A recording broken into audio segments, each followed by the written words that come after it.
بسم اللہ الرحمن الرحیم 40,000 سال کی عبادت کا ثواب ہوگا جو ربیع الاول میں قرآن کی صورت پڑھے گا۔ کوشش کرنا یہ والی ایک صورت ربیع الاول میں لازمی پڑھنا۔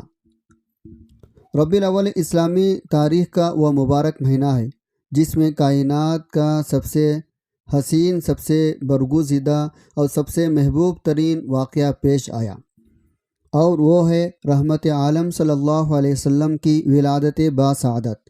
یہی وہ لمحہ تھا جب ظلمتوں کے بادل چھٹ گئے، جہالت کا اندھیرا دم توڑ گیا، کائنات میں نور کی بارش برسنے لگی۔ اللہ تعالیٰ نے قرآن میں فرمایا، وما ارسلناک الا رحمۃ للعالمین۔ اے نبی صلی اللہ علیہ وسلم، ہم نے آپ کو تمام جہانوں کے لیے رحمت بنا کر بھیجا ہے۔ یہ مہینہ اپنے اندر بے شمار فضائل رکھتا ہے۔ اس میں درود و سلام کی محفلیں سجتی ہے، صدقات دیے جاتے ہیں، نوافل ادا کیے جاتے ہیں۔ سب سے بڑھ کر قرآن پاک کی تلاوت سے دلوں کو سکون ملتا ہے۔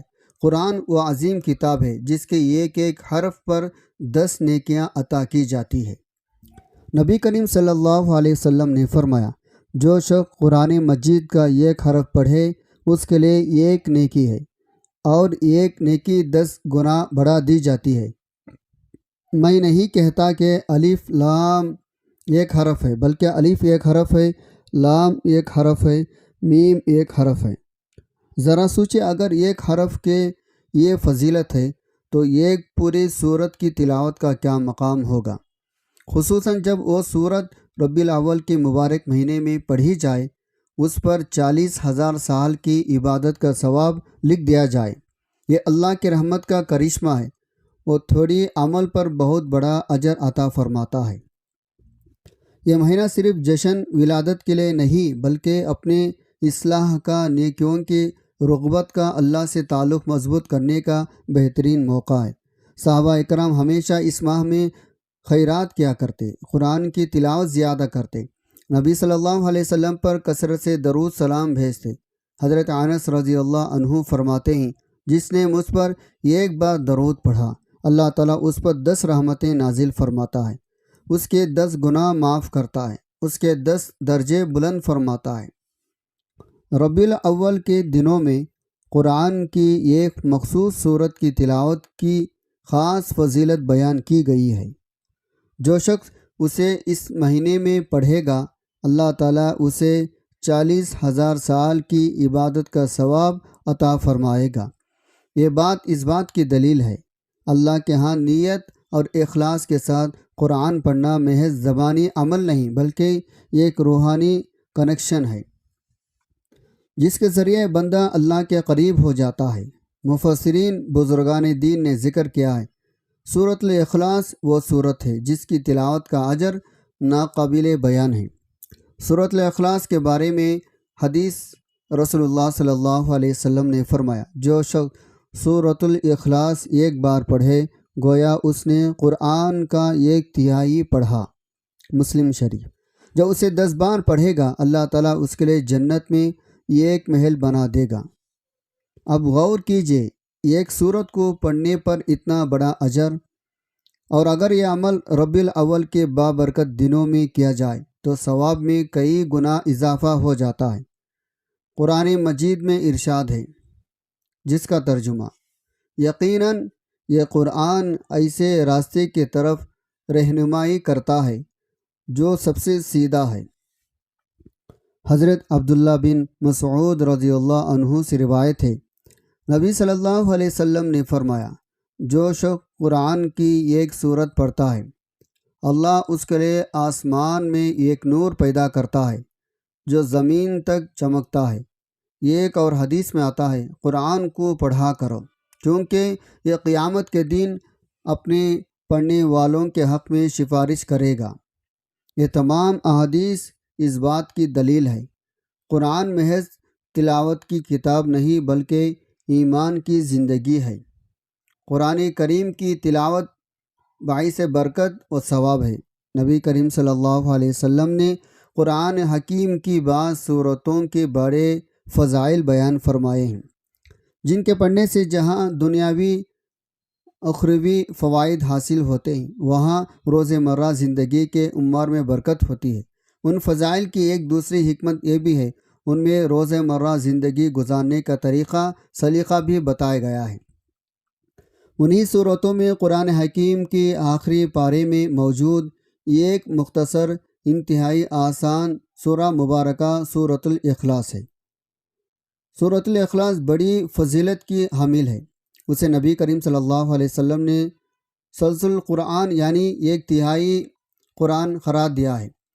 اسی رات کو پڑھنے کی تاکید فرمائے۔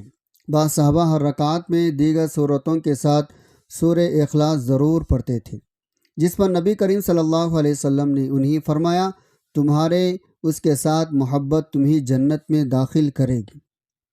سورہ اخلاص کی شان نزول کے بارے میں حضرت اکرمہ رضی اللہ عنہ رحمۃ اللہ علیہ سے روایت ہے۔ یہود کہتے تھے، ہم حضرت عزیز کو اس لیے پوچھتے ہیں وہ اللہ کے بیٹے ہیں۔ نصرانی کہتے ہیں ہم حضرت مسیح کو اس لیے پوچھتے ہیں وہ اللہ کے بیٹے ہیں۔ مجوسی کہتے ہیں ہم سورج چاند پرستش کرتے ہیں۔ مشرقوں کا کہنا تھا ہم بت پرست اس لیے ہیں کیونکہ یہ بت ہمارے حاجتیں پوری کرتے ہیں۔ ان سب کے جواب میں اللہ تعالیٰ نے یہ سورہ اتاری۔ اللہ تعالیٰ احد ہے، اس جیسا کوئی نہیں، اس کا کوئی وزیر نہیں، اس کا کوئی ہمسر نہیں، اس کے برابر اور کوئی نہیں، اس کے سوا کوئی لہویت نہیں۔ اللہ اپنی ذات صفات، اپنی حکمت بھرے کاموں میں یکتا بے نظر ہے۔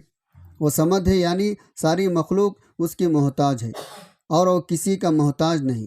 سورہ اخلاص سے جو خاص محبت رکھتا ہے اللہ تعالیٰ اس سے محبت رکھتا ہے اور وہ جنت کا مستحق ٹھہرتا ہے۔ ام المؤمنین حضرت عائشہ صدیقہ رضی اللہ عنہا سے روایت ہے، رسول اکرم صلی اللہ علیہ وسلم نے ایک شخص کو فوج کا سردار بنا کر بھیجا۔ سردار فوج کو جب کبھی نماز پڑھاتے، قرآن کی قرأت کرتے تو ہمیشہ سورہ اخلاص پر ختم کرتے۔ فوج جب واپس آئی تو سپاہیوں نے رسول اللہ سے اس بات کا ذکر کیا۔ آپ نے فرمایا، ان سے پوچھو وہ کیوں ایسا کرتے تھے۔ پس صحابہ اکرام نے سردار سے پوچھا تو انہوں نے جواب دیا، یہ رحمان کی صفت ہے اور میں یہ بات پسند کرتا ہوں، اس کو پڑھا کروں۔ آپ نے فرمایا، ان سے کہہ دو اللہ تعالیٰ تم سے محبت رکھتا ہے۔ حضرت انس بن مالک رضی اللہ عنہ فرماتے ہیں، ایک انصاری مسجد قباء میں ہماری امامت کے فرائض ادا کرتے تھے۔ ان کی عادت تھی جب بھی نماز میں سورہ فاتحہ کے بعد کوئی سورہ پڑھنے لگتے تو پہلے سورہ اخلاص پڑھتے اور ہر رکعت میں اسی طرح کرتے۔ صحابہ نے ان سے کہا، کیا آپ سورہ اخلاص پڑھنے کے بعد یہ سوچتے ہیں یہ کافی نہیں، بھردوں سری بار بھی پڑھتے ہیں؟ انہوں نے فرمایا، میں اسے ہرگز نہیں چھوڑوں گا۔ اگر تم لوگ چاہتے ہو میں تمہاری امامت کروں تو ٹھیک ہے، ورنہ میں چھوڑ دیتا ہوں۔ نمازی انہیں اپنے میں سے سب سے افضل سمجھتے تھے، لہٰذا کسی اور کی امامت پسند نہیں کرتے تھے۔ چنانچہ جب رسول اللہ صلی اللہ علیہ وسلم تشریف لائے، صحابہ اکرام نے نبی صلی اللہ علیہ وسلم سے واقعہ بیان کیا۔ آپ نے امام مسجد سے پوچھا، تمہیں اپنے دوستوں کی تجویز پر عمل کرنے سے کون سی چیز روکتی ہے اور کیا وجہ ہے تم ہر رکعت میں سورہ اخلاص پڑھتے ہو؟ انہوں نے عرض کیا، رسول اللہ میں اس سورے سے محبت کرتا ہوں۔ تو آپ نے فرمایا، تمہیں اس سورے سے بہت یقیناً جنت میں داخل کرے گی۔ روایت میں اس سورہ مبارکہ کو ایک تہائی قرآن کہا گیا، یعنی جو شخص 3 بار سورہ اخلاص کی تلاوت کرے گا اسے پورے قرآن کا ثواب ملے گا۔ سیدنا ابو درداء رضی اللہ عنہ نبی صلی اللہ علیہ وسلم سے روایت کرتے ہیں، آپ نے فرمایا، کیا تم میں سے کوئی اس بات سے عاجز ہے ہر رات ایک تہائی قرآن پڑھ لے؟ صحابہ نے عرض کیا، کوئی تہائی قرآن کیسے پڑھ سکتا ہے؟ آپ نے فرمایا، قل هو اللہ احد، ایک تہائی قرآن کے برابر ہے۔ ایک روایت میں حضرت انس رضی اللہ عنہ سے منقول ہے، ہم رسول اللہ صلی اللہ علیہ وسلم کے ہمراہ تھے، اچانک حضرت جبرائیل علیہ السلام تشریف لائے۔ ان سے پوچھا، سورج کے لیے ایسا کیا سبب پیش آیا؟ میں اس کو ایسی روشنی نور کے ساتھ دیکھ رہا ہوں، پہلے کبھی اس طرح طلوع ہوتے نہیں دیکھا۔ انہوں نے کہا، اس کا سبب یہ ہے، آج مدینے میں معاویہ ابن معاویہ لیث کا انتقال ہو گیا۔ چنانچہ اللہ تعالیٰ نے ان کے طرف 70,000 فرشتے بھیجے تاکہ وہ ان کی نماز جنازہ پڑھی۔ آپ نے پوچھا، اے جبرائیل، اس فضیلت و اکرامت کا کیا سبب ہے؟ حضرت جبرائیل نے کہا، اس کی وجہ یہ ہے وہ قل هو اللہ احد بہت زیادہ پڑھتے تھے، کھڑے بیٹھے چلتے پھرتے دن رات کے دوسرے اوقات میں۔ پھر جبرائیل علیہ السلام نے عرض کیا، کیا میں آپ کے لیے زمین سمیٹ لوں تاکہ آپ ان کی نماز جنازہ پڑھ سکیں؟ آپ نے کہا ہاں، چنانچہ آپ نے ان کی نماز جنازہ پڑھائی۔ حضرت عثمان غنی رضی اللہ عنہ دن رات قرآن کی تلاوت میں مصروف رہتے تھے۔ روایت میں ہے آپ ایک رات میں مکمل قرآن ختم کر لیتے تھے۔ یہ محبت اس بات کی علامت ہے۔ قرآن کی تلاوت سے دل کو سکون، روح کو غذا ملتی ہے۔ امام شافعی رحمۃ اللہ علیہ رمضان میں 60 مرتبہ قرآن ختم کرتے تھے۔ یہ عمل اس بات کا ثبوت ہے۔ اللہ کے نیک بندے قرآن کو اپنی زندگی کا مرکز بناتے تھے اور وہ جانتے تھے اس میں دنیا آخرت کی کامیابیاں ہیں۔ ایک بزرگ نے خواب میں دیکھا قیامت قائم ہو چکی ہے، سب لوگ گھبرائے ہوئے ہیں، لیکن وہ خوشی خوشی اللہ کے حضور کھڑے ہیں۔ پوچھا گیا، آپ کو یہ سکون کہاں سے ملا؟ فرمایا، میں روزانہ سورہ اخلاص پڑھا کرتا تھا، اس کی برکت سے آج یہ موقع ملا ہے۔ آج کے دور میں جہاں دنیاوی مصروفیات نے ہمیں قرآن سے دور کر دیا ہے، ایسے وقت میں یہ بشارت ہمارے لیے رحمت ہے۔ ربیع الاول میں قرآن کی اس سورت کو پڑھنے کی پابندی ہمیں نہ صرف دنیاوی سکون دے سکتی ہے بلکہ آخرت میں بھی کامیابی عطا کر سکتی ہے۔ یہ تلاوت دل کو سکون دیتی ہے، مشکلات آسان ہوتے ہیں، رزق میں برکت آتی ہے، بیماریوں سے شفا ملتی ہے، گناہوں کی معافی کا ذریعہ بنتی ہے۔ محترم ناظرین، اللہ رب العزت کے حبیب صلی اللہ علیہ وسلم نے امت کے لیے کئی طرح سے رحمتوں وسعتوں کے دروازے کھولے ہیں۔ حدیث مبارکہ کا مطالعہ کرنے سے پتہ چلتا ہے بظاہر چھوٹے چھوٹے نیکیوں پر بڑے بڑے ثوابوں کی بشارتیں۔ اسی طرح کئی ایسے اعمال بھی ارشاد فرمائے جن کا ثواب تو ہے، ساتھ ہی رزق میں وسعت، برکت، کشادگی بھی ملتی ہے۔ اسی طرح قرآن پاک کی ایک چھوٹی سی صورت ہے، اگر اس صورت کو بتائے گئے طریقے کے مطابق پڑھ لیں، اللہ پاک کے فضل کرم سے آپ کو دولت ملے گی، یعنی اللہ پاک آپ کے لیے ایسے اسباب پیدا کرے گا، آپ کی ہر پریشانی دور ہو جائے گی اور ہر خواہش انشاءاللہ پوری ہو جائے گی۔ اس کی کمالات دیکھ کر آپ لوگ حیران رہ جائیں گے، ایسا ہے جیسے غیب سے دولت والے ہاتھ آپ کے پاس آ جائیں گے۔ اس صورت کی فضیلت بہت زیادہ ہے اور یہ صورت دنیاوی دولت کے علاوہ عذاب قبر سے بھی بچاتی ہے۔ اللہ سے اپنے پڑھنے والے کی بخشش کرواتی ہے۔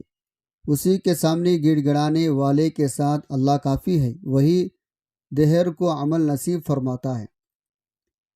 طالب پناہ کو پناہ دیتے ہیں، وہی بہترین ولی، بہترین مددگار ہے، لہذا جو بھی اسے اپنے ولی بنائے، اسے مدد کی طلب کرے، اسی پر توکل ہو، مکمل طور پر اسی کے طرف یکسو ہو جائے، پھر اللہ بھی ان کا ولی بن کر ان کی مکمل حفاظت فرماتا ہے۔ جو صرف اللہ سے ڈرے، تقوی اختیار کرے، اسے ہر دہشت ڈر سے عمل فراہم کرتا ہے، اس کی ضرورت کے مطابق ہر چیز اسے مہیا کرتا ہے۔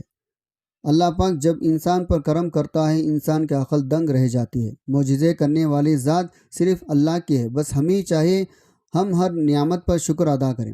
ایسا بھی دیکھا گیا، یہ جو مجرب وظیفہ آپ کو بتا رہا ہوں، جس کو یہ وظیفہ بتایا فوری طور پر ان کی غیبی مدد ہوئی۔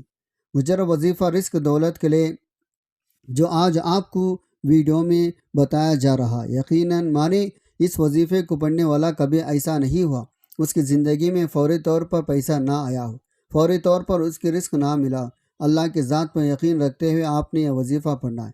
جب آپ کے سامنے یہ ویڈیو آ جائے، آپ لوگ اس وظیفے کو کسی صورت مت چھوڑے گا۔ انشاءاللہ بڑی سی بڑی مرادیں ہو، بڑی بیماریاں ہو، تکلیف ہو، دکھ ہو، پریشانیاں ہو، بے اولادی کا مسئلہ ہو یا کوئی بھی مسئلہ ہو، انشاءاللہ ہر پریشانی سے آپ کو فوری طور پر چھٹکارا مل جائے گا۔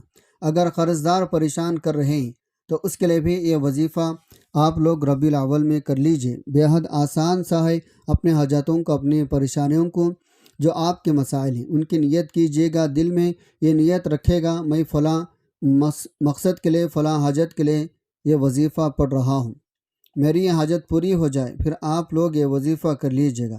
اس وظیفے کو آپ لوگ عشاء کی نماز کے بعد کر سکتے ہیں اور دن میں کسی بھی وقت کر سکتے ہیں، جب آپ کو وقت ملے آپ تب بھی یہ وظیفہ یا عمل پڑھ سکتے ہیں۔ ناظرین محترم، یوں تو پورا قرآن ہی خیر و بھلائی، رحمت، برکت کا، شفا کا سر چشمہ ہے۔ اس پر ایمان لانا، اس کی تلاوت کرنا، اس میں تدبیر کرنا، اس پر عمل کرنا، شفا کے لیے قرآن آیت پر دم کرنا، پوری زندگی اس کے مطابق گزارنا، یہ قرآن مجید کا حق ہے۔ ناظرین، اب میں آپ تمام لوگوں کو ربیع الاول کا وہ مجرب وظیفہ بتانے جا رہا ہوں۔ میں نے خود اپنے مشکل دنوں میں کئی بار اس وظیفے کو پڑھ کر آزمایا ہے۔ جب بھی مجھ پر کسی بھی طرح کی کوئی مشکل آئی، چاہے وہ پیسوں کی ہو، قرض کی ہو یا کوئی بھی، اللہ پاک نے فوری طور پر مشکل کر دی۔ یہ اتنا مجرب وظیفہ، اتنا خاص وظیفہ ہے، اس وظیفے کو پڑھنے سے آپ کو 40,000 سال کی عبادت کا ثواب ملے گا۔ اللہ تعالیٰ آپ کے تمام خواہشات کو پورا کرے گا، تمام حاجات کو آپ کی پوری ہوں گی انشاءاللہ۔ آپ لوگوں کو جس ترتیب سے بتاؤں گا، آپ لوگ اس وظیفے کو اگر ایک مرتبہ پڑھ لیتے ہیں، اس کا پورا عمل آپ کو بتا رہا ہوں۔ تو سب سے پہلے آپ نے درود پاک پڑھنا ہے۔ اللہم صلی علی محمد وعلی آل محمد کما صلیت علی ابراہیم وعلی آل ابراہیم انک حمید مجید۔ اللہم بارک علی محمد وعلی آل محمد کما بارکت علی ابراہیم وعلی آل ابراہیم انک حمید مجید۔ درود پاک پڑھنے کے بعد ایک تسبیح آپ نے پہلے کلمے کی پڑھنی ہے، یعنی لا الہ الا اللہ محمد رسول اللہ، یہ آپ نے 100 مرتبہ پڑھنا۔ اس کے بعد آپ نے 21 مرتبہ سورۃ الاخلاص پڑھنی ہے۔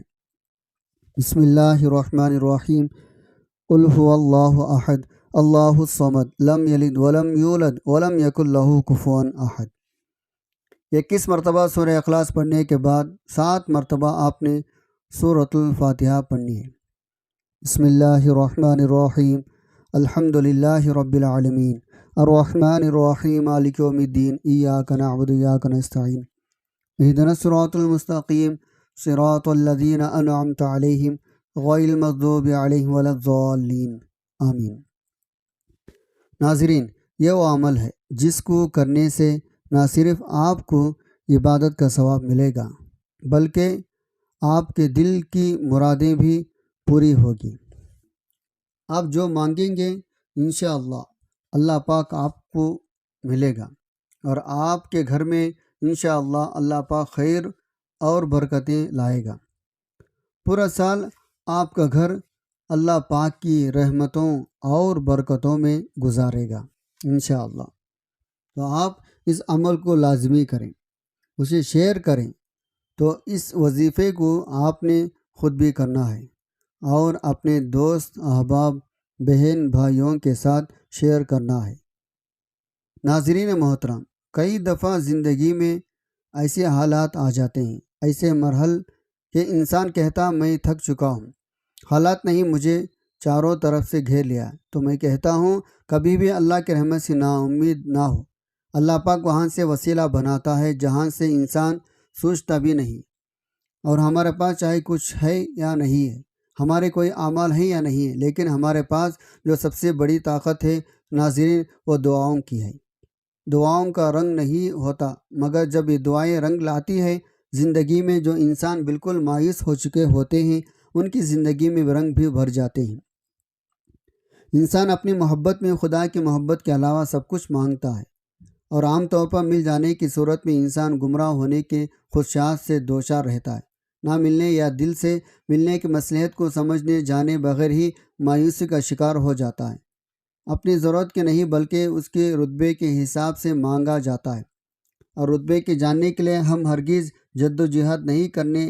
رتبے کا دعا کی قبولیت کی جلا بخشتا ہے۔ اگر دینے والے کے رتبے کا اندازہ ہو جائے، مانگنے والے کے لیے فیصلہ کرنا میں آسان ہو جاتی ہے۔ مانگنا کیا ہے، کتنا مانگنا ہے، تو ناظرین اللہ نے اس کا بھی ایک فارمولہ رکھا ہے۔ جو ہی آپ توکل سیڑھی پر پہلا پاؤں رکھتے ہیں، رضا و تسلیم کی منزل کے جانب سفر کا آغاز کرتے ہیں، اب آپ کا دوسرا پاؤں اصلاح آزمائش کے سوڑی پر ہوتا ہے۔ جب اللہ نے کوئی بڑا انعام دینا ہو تو ہمیں صبر کی پر رکھتا، آزماتا ہے، کامیاب ہونے پر انعام اکرام سے نوازتا ہے۔ پرکھنا اس کا وصف ہے، کامیابی اس کے عطا ہے، پھر وہ ہمیں مانگنے کے آداب بھی متعارف کرواتے ہیں۔ اپنی فضل کرم کی بارش ہمارے روح میں جل تھل بر کر دیتا ہے، اس مقام پر لے آتے ہیں جہاں ہمیں اس بات کی آگاہی ہو جاتی ہے جو ہو رہا ہے ہمارے اچھے کے لیے ہو رہا ہے۔ اللہ کی مصلحت میں تسلیم با رضا ہو جاتے ہیں تو ہماری زندگیوں سے ڈر اس طرح ختم ہو جاتا ہے۔ اللہ کے حکم ہمارے تسلیم کے درمیان جو فیصلہ ہے ناظرین، اسی کا نام اس طرح بے چینی ہے۔ جو ہم دیکھ چکے ہیں یا پھر جو کچھ ہمیں آگے بھیج ہوتے ہیں وہ کسی نہ کسی صورت میں ہمیں واپس کر دیا جاتا ہے۔ صبر کا دامن تھامے رکھنے سے سفر میں اٹھائے جانے والی تکالیف راستے کا چراغ بن کر زندگی میں اجالا بکھارتی ہے۔ ناظرین محترم، آپ کی جو بھی خواہش، جو بھی حاجات ہو، ربیع الاول میں آپ یہ وظیفہ لازمی پڑھیں۔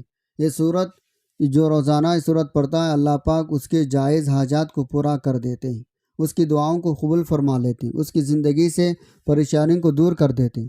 اس صورت کی برکت سے اس کے گھر میں رزق میں خوب فروانی عطا فرماتے ہیں۔ دنیا میں بھی اسے پڑھنے کے بے شمار فائدے ملتے ہیں، مرنے کے بعد بھی یہ صورت اسے عذاب قبر سے نجات دیتی ہے، فرشتوں کے سامنے کھڑے ہو جاتی ہے، اس بندے کے لیے لڑتی ہے، جھکتی ہے، پھر اللہ کے حضور پیش ہو کر اس کی بخشش کروا دیتی ہے۔ تو بھائیوں بہنوں، یہ صورت تو بندوں کی دوست ہے، جو اسے پڑھے گا، اس سے دوستی کرے تو یہ دنیا آخرت میں پورا اس بندے کا ساتھ دے گی۔ اس صورت کا آپ نے لازمی پڑھنا ہے، اس عمل کا آپ نے ربیع الاول میں لازمی کرنا ہے۔ انشاءاللہ دونوں جہان میں اللہ پاک آپ کے لیے آسانیاں فرمائیں گے، آپ کو خوشیاں دیں گے۔ ناظرین، اس عمل کی بہت زیادہ برکت ہے، آپ لوگ اس عمل کو ربیع الاول کے ہر رات کو کر سکتے ہیں، لیکن اس وظیفے کے لیے ایک ہی شرط ہے، آپ نے باوضو حالت میں یہ وظیفہ کرنا۔ یہ وظیفہ انشاءاللہ آپ کی قسمت کو چمکائے گا، آپ کی مشکلات کو ختم کر دے گا، آپ رزق کے لیے ایسے وسائل آپ کے لیے پیدا کرے گا جو آپ نے کبھی سوچا بھی نہیں ہوگا۔ دعا ہے اللہ رب العزت ہمیں نیک اعمال کرنے، سنت نبوی پر عمل پیر ہونے کی توفیق عطا فرمائے، آمین۔ اللہ رب العزت سے دعا ہے میرا سنانا آپ کا سننا اپنے بارگاہ میں قبول منظور فرمائے، جو مانگ سکے وہ بھی عطا فرمائے، جو نہیں مانگ سکے بن مانگے عطا فرمائے، آمین یا رب العالمین۔ ناظرین، کمنٹ سیکشن میں اللہ تعالیٰ کے 99 ناموں میں سے کوئی ایک نام ضرور ٹائپ کر دیجئے گا۔ اللہ رب العزت آپ سب کا حامی و ناصر، آمین یا رب العالمین۔ السلام علیکم ورحمۃ اللہ وبرکاتہ۔